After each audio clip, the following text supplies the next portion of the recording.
Welcome to Behind the Body. I'm Andrea, certified nutrition and fitness coach. In my 30s, I lost 20 pounds and I've maintained it well through my 40s.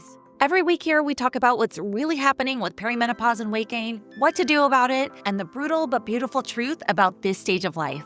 Whether you're just starting or tired of starting over, you are in the right place and I'm so happy you're here. Let's dive in. I want to tell you a little story about when I lived in St. Louis, and this was probably years ago, back in my early to mid 30s. My now husband, Adnan, and I had moved from San Diego to St. Louis for his job, and it was the transition between winter and spring, and that transition was happening very quickly from cold weather to hot weather. And I decided to go shopping. I needed some new shorts.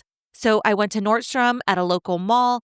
I had about 6 or 7 pairs of shorts in what I thought was my size in the dressing room.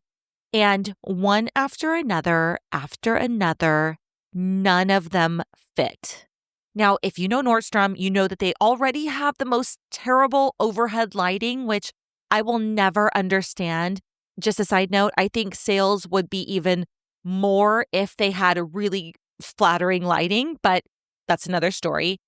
But I remember this day like it was yesterday because nothing fit in my size and I started to panic. I started to sweat. I started to feel depressed. I didn't even recognize myself in the mirror. I just thought, who is this and how did this happen? How did I not recognize that I had been gaining weight when I seemingly felt fine? I felt like I looked fine. And most importantly, while I knew I wasn't exercising like I normally do or would, I mean, it was very cold. And this was my first couple years in very cold, non-Southern California weather. I knew I wasn't as active, but I thought I had been eating well. I thought I had been managing my diet. I thought I was doing all the things. And yes, mind you, I was very bundled up, more than I have ever been in my whole life this winter because it was so cold. And so I was wearing baggy sweaters and baggy clothes and coats, but I still thought I had control over my diet. I could not understand why nothing was fitting me, and I was so frustrated. But clearly, I wasn't doing everything right. Clearly, I wasn't eating as well as I thought I had. So, a little about me, I have a very OCD type A personality. I thought, what was I doing wrong? I had no idea. I was incredibly frustrated. And so I didn't buy anything in that Nordstrom that day. In fact, I did not shop for another second. I went home. And after I sort of, licked my wounds and picked myself back up, I decided I'm going to track everything that I ate because how did I think I was eating well, eating healthy for so long? And obviously gained weight where I didn't even fit into my normal clothing size anymore. It was just beyond me. So I literally tracked every single thing I put in my mouth for 3 weeks. And what I gathered was such an eye-opening learning experience for me that I will never just forget this time in my life again. And it comes down to the fact that you think you're in a calorie deficit or you think you are eating at maintenance, you're eating healthy, you're eating good foods, but healthy and calorie deficit or healthy and calorie maintenance are two completely different things. At least they can be. In my case, they were. And as we get older in our 30s, 40s, 50s, 60s, we don't get trophies for trying. We have to be very on point about what we're putting in our mouths and correlating that to the weight that we want to be, whether that's maintenance or losing weight or gaining weight, wherever you are in your phase of life. But here's what I learned. Healthy, in my case, had zero correlation with weight management or weight loss. A 600-calorie avocado toast is what I would consider healthy. So is a 150-calorie egg white scramble. One will help you lose weight and one won't. And I, in this case, was eating for health. I wasn't eating for a calorie deficit. I wasn't even eating for calorie maintenance. I was gaining weight. And now, even more importantly, in perimenopause or menopause, the margin of error for what you eat and your weight is so razor thin. And so what I realized in this 3 weeks of tracking my food is there are 3 hidden, let's say, calorie bombs in healthy eating. And I'm going to talk about them because I want you to look at your own diet and recognize If any of these apply to you, and just for the record, unless you have maintained your ideal weight for an extended period of time, likely some of these culprits are finding themselves into your life. And it's not necessarily a bad thing. I think that eating for health is amazing. Eating in a way that nourishes your body and your body feels good is amazing. So I'm not taking that away. That has a place, absolutely. But for those of us who maybe are putting on a few pounds, for those of us who can't understand where the weight is coming from, for those of us in perimenopause and menopause that are seeing our bodies change and we don't love it and we want to take back control, we want to pull back the curtain a little bit on our diets, this is for you. So these are the 3 hidden calorie bombs in healthy eating that I recognize in my own eating. Okay, the first is the portion distribution problem. This is that handful of nuts that you're grabbing without even thinking about it. Yes, it's healthy, but instead of 1 serving, you're actually grabbing 3 servings. This is a drizzle of olive oil on your vegetables or on your protein that's actually 240 calories extra. This is this small smoothie bowl. I remember eating a ton of acai bowls thinking that it's super healthy. Yeah, 850 calories. It probably is healthy for me, but that's almost 1,000 calories in a healthy acai bowl that I was eating. I remember my husband, this was like a year ago. Every morning for breakfast, he would eat toast with butter and jam. He is European, so I'll give him that. But it was a terrible breakfast, a terrible way to start your day. And I said, you need to switch to oats. And this was when I was eating oats every single morning. I loved it. It was my favorite breakfast. So I said, you need to start eating oats. You can eat a super healthy breakfast of oats. It's a complex carb. It's going to fill you up. It's going to give you fiber, and you get to put all these good toppings in it. Chia seeds, flax seeds, peanut butter, blueberries, some agave syrup. So he started to transition to that breakfast, which was amazing because I'm like, thank God, because you don't need to be eating toast, usually white bread or French bread with butter and jam. Terrible breakfast. So he started eating this healthy oats breakfast. But within 3 months, he had gained 5 pounds. I noticed a little chunky around his midsection where he gains weight.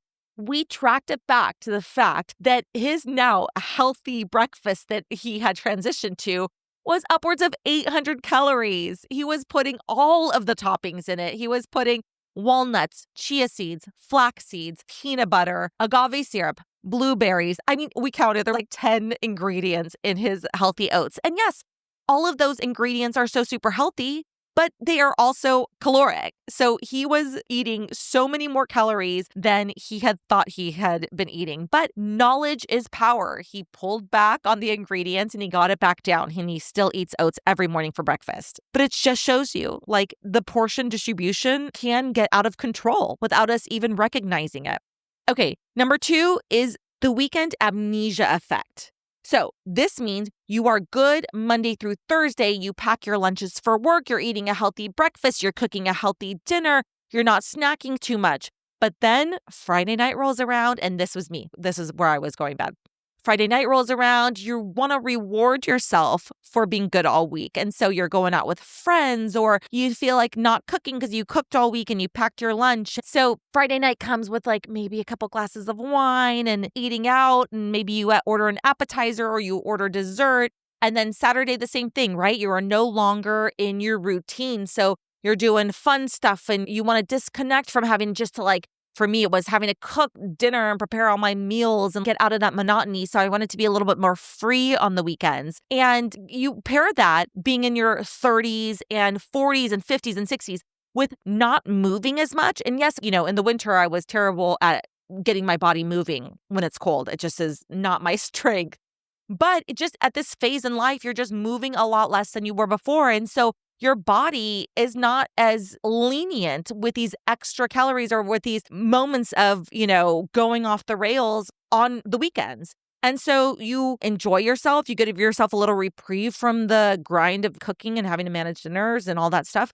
And you enjoy yourself, but a little too much, because those extra calories, which for me were probably an extra couple thousand at least calories on the weekend in the glasses of wine and eating out and appetizers, added on substantial to my overall average calorie intake of the week. And it basically diminished any progress or maintenance that I was doing for myself Monday through Friday, because Friday night is when I gave myself permission to enjoy myself. So I was basically getting rid of all of the progress that I had made during the week. That was me. This was also me. And I think this can also be a lot of people as well. So tell me if this is you for number 3, the grazing trap. I also like to call this with my clients BLTs. And I didn't make this up. I had heard it somewhere and I would credit the person if I remembered, but this was years ago. But it's the bites, licks, and tastes that you have without even recognizing it. So those are the bites while you're cooking dinner that, maybe an extra 150 calories, maybe some kids' leftover mac and cheese for an extra couple hundred calories, or that candy that's around the office and you're just kind of pulling 1 or 2 or 3 every time you go by the desk with a bowl, an extra couple hundred calories. I mean, these could be 500 plus unaccounted calories daily that you are adding. And the reality check is in perimenopause, in menopause, our metabolisms drop by anywhere up to 200 calories a day because we are not as active as we were when we were younger. So we can't afford to eat these invisible calories anymore, unfortunately, because I know for myself, like this in my 20s was no problem at all. But when you're in your 30s and 40s and beyond, I mean, it started for me in my 30s. It may not for everybody, but it started for me in my 30s where I just could not practice the same eating behaviors anymore. And now in my 40s, even more so. And for those in their 50s and 60s, even less you can have that leniency in your diet, right? So these BLTs, these bites, licks, and tastes add up substantially. So recognize those in your diets. Are you a snacker or are you a grazer? Because that could be contributing so significantly without you even recognizing it to you eating in a calorie surplus. And just here's the brutal truth. You cannot eyeball your way through perimenopause and through menopause. We have to adjust our portion sizes to meet our activity level and to meet where we are today at this phase of life, which unfortunately is just less calories than we were eating before. So we have 2 choices. So you can keep eating your standard diet, what you're doing today, or as I was doing, eating healthy, but blindly and staying frustrated and, stomping your feet and wondering why you can't lose this weight and wondering why your midsection is getting better. Or you can get the actual data for 1 week and finally see what's behind your body. I always say this, and I stand by it. You can't manage what you can't measure. And right now, you're not measuring anything. You're hoping. You're just hoping what you're eating is going to do it. You're hoping you're in a calorie deficit, or you're hoping that you're eating in maintenance and you're not going to gain any weight. But hope is not a weight loss strategy. It just doesn't work at our age, at our phase of life. So I know what you're probably thinking, Andrea, I do not want to track my food. So if that's what you're saying, shut up right now. I get it. I get it because I do believe in data. And like I said, you can't manage what you can't measure. So yes, I am telling you to track. I am telling you to track your food. If you are serious about not just losing weight or not just managing your weight, but if you are serious about taking control of your body, of the way that you look and that you feel, and taking control of what happens to your body as you progress in age, yes, we need data. We need to track, and I'm not telling you to track forever. For the record, since then, in my 30s, since that day at Nordstrom where no shorts fit me, I track. I haven't tracked the whole time, but I still track to this day.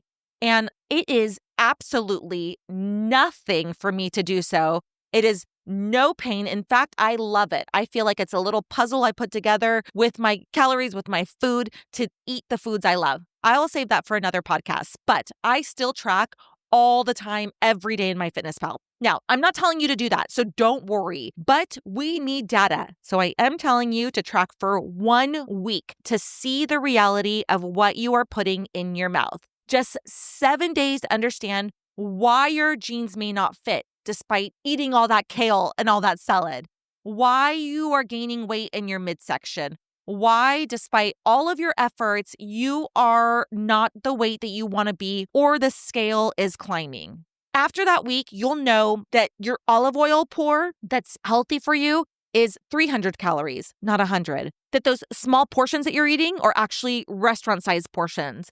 That the healthy snacks add up to a whole extra meal. And that's why you have been stuck at this weight, or that's why your weight is climbing. And that data is so important and so valuable.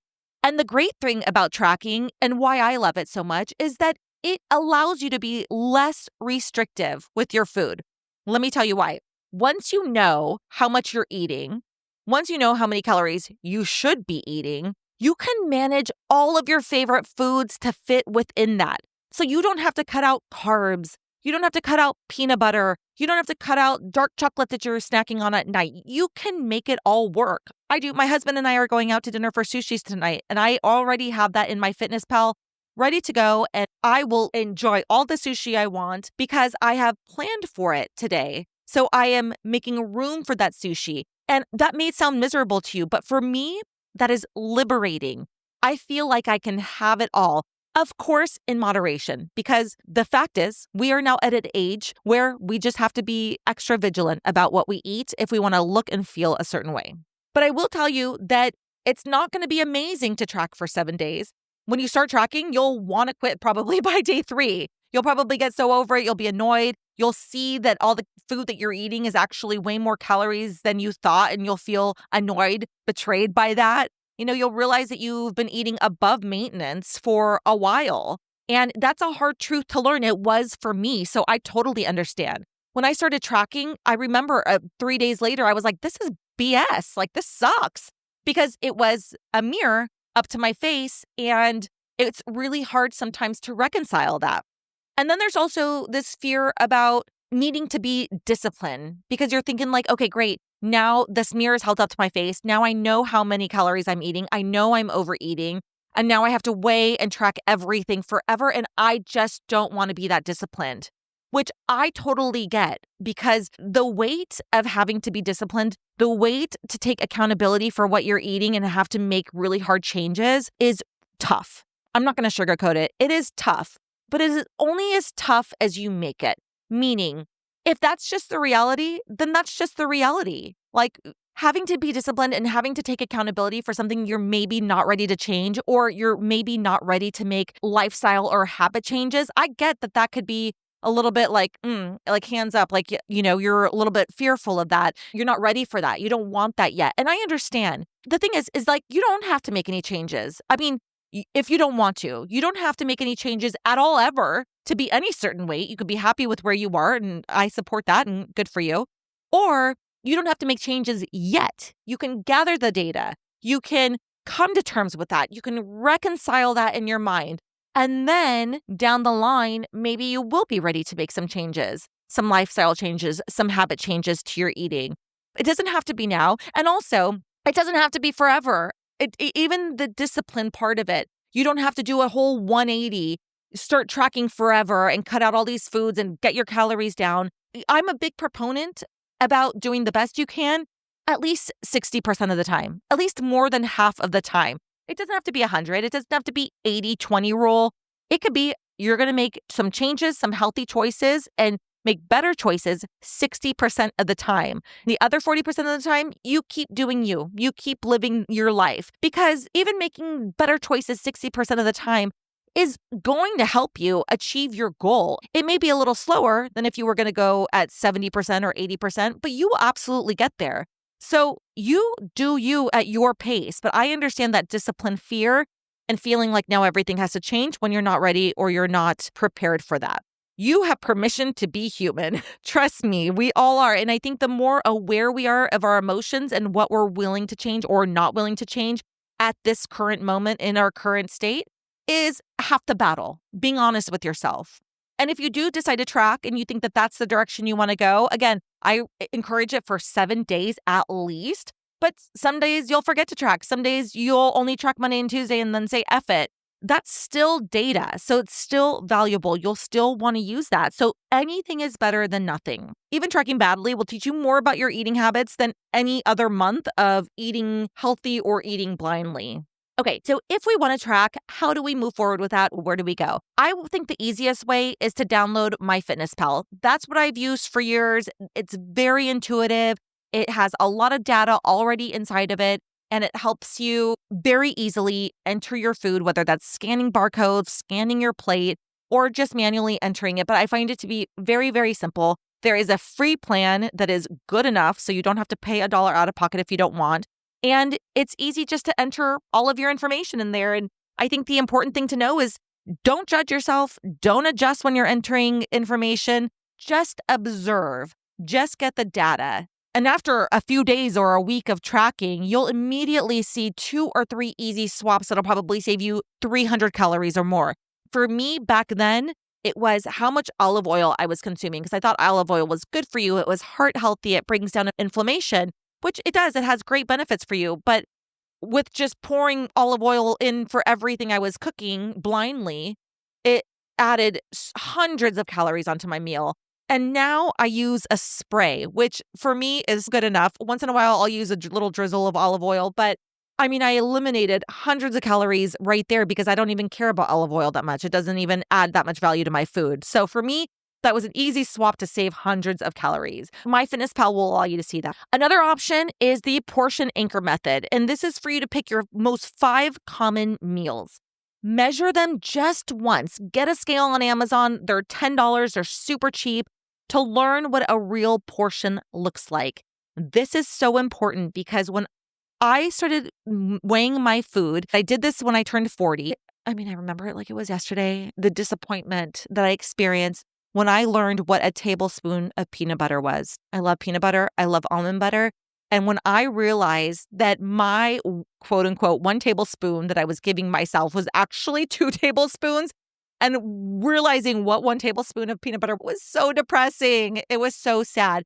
But it's knowledge is power. We have to understand what a real portion looks like. It's so important. And that information, this is why I love tracking so much too, is because knowing portion sizes, you learn that. It gets ingrained into your brain. And then that takes you through every meal for the rest of your life. It is so helpful.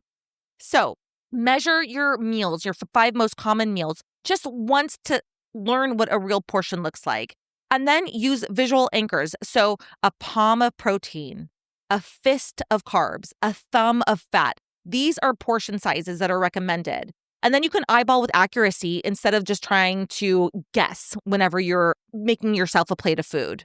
And this alone, this method, the portion anchor method, can typically create a 20 to 30% calorie reduction once you weigh and measure your 5 most common meals and you start to use those visual anchor cues. And then the third option is the 5-day track, 2-day freedom plan. And this is the most sustainable, where you track Monday through Friday with a 500 calorie deficit. So Monday through Friday, you're going to eat in a 500 calorie deficit. And then on the weekends, eat intuitively, but with portion awareness. So this is key. Just don't go out to dinner and have glasses of wine and appetizers and dessert and just be free for all. But eat intuitively when you're hungry, what you're feeling like, but with portion awareness. This alone can create up to a 2,500 calorie weekly deficit, which is just under a pound of weight loss per week. Now, I know that's maybe if you're in a weight loss journey, that's slower than you want, but that's something that you can actually stick to. So you feel like you're following suit, you're in a calorie deficit Monday through Friday, and then on the weekends, you let yourself relax a little bit, not overboard, not like I was doing it, because our goal is to maintain or to lose weight, but you eat intuitively, you enjoy yourself, and then you get back onto it Monday. And this is a great option when you want to have a very social life, enjoy the weekends, and still lose weight. So my goal for you today, or after you listen to this episode, is download a tracking app. You don't have to track just yet, just download it. And then tomorrow, start tracking with your breakfast. That's it. You don't even have to do lunch or dinner. Just do breakfast. If tracking is too overwhelming for you, just do breakfast and do that for 3 days. And then add your lunch, and then your dinner, and then your snacks. And again, you don't have to change anything yet if you don't want to. Just gather the data. And ultimately, we can achieve so much with that data. Knowledge is power. If you don't measure it, you can't manage it. Healthy does not equal weight loss. And I think that is truly the moral of the story. All of the things that you're eating that you think are healthy likely are, and they're probably doing your body so much good. But if we want to maintain our weight, if we want to manage our weight, if we want to be in a weight loss, we need to be in a calorie deficit. And eating 500 to 800 calories more than we think, just by the portion distortion problem or the weekend amnesia effect or the BLTs, can be so counterintuitive to what we want, but it could also provide the answers into why we are not losing the weight, why we are gaining weight, and we don't understand why. And once we see the math, once we see the data, we can fix it. So if you need some help with tracking, down below in the show notes, I will link a freebie for you to help you with MyFitnessPal, to help you with portion control. So that way you have a little bit of guidance when and if you are ready to start tracking your food. And if you want to understand how many calories you should be eating a day, I would go online and there is a tdeecalculator.net, I believe. I will also link this website in the show notes. So you can enter your information on that website. And while it's not going to be 100% accurate, it's going to give you a pretty good baseline of how many calories you should be eating at maintenance or in a deficit for your desired goal weight. So you can check that out and use that as a baseline if you want some additional information and some additional data, which I love.